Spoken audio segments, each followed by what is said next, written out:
প্রথম আকাশের মহাশূন্যকে আল্লাহ এই তারকা দিয়ে বিউটিফাই করেছেন। ইটস এ ক্যান্ডেল, আল্লাহ সাজিয়ে রেখেছেন। আমরা খালি চোখে যেটা দেখি এটা কিন্তু আকাশ না, এটা প্রথম আকাশ নয়। প্রথম আকাশ যে কত দূরে আমেরিকার নাসার বিজ্ঞানীরাও জানে না। খালি চোখে আমরা যা দেখি এটা প্রথম আকাশের মহাশূন্য, এর অনেক অনেক অনেক উপরে প্রথম আকাশ। এরপরে দ্বিতীয় আকাশের মহাশূন্যের স্তর শুরু, এরপরে দ্বিতীয় আকাশ, তারপরে তৃতীয় আকাশের মহাশূন্যের স্তর শুরু, তারপরে তৃতীয় আকাশ। একটার চেয়ে আরেকটা বড়। প্রথম আকাশের চেয়ে দ্বিতীয় আকাশ কত বড় বলি, আপনার হাতের আংটিটা যদি সাহারা মরুভূমিতে আপনি ছুঁড়ে ফেলে দেন, পুরো মরুভূমির তুলনায় আংটি যত ছোট, আল্লাহর দ্বিতীয় আসমানের তুলনায় আল্লাহর প্রথম আসমানটা ঠিক তত ছোট। একটার চেয়ে একটা বড়, একটার চেয়ে একটা বড়।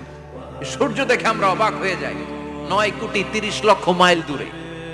এই পৃথিবীর চেয়ে 13 লক্ষ গুণ বড়। এটার সানশাইন, আলো আসতে পৃথিবীতে 8 মিনিট 18 সেকেন্ড লেগে যায়।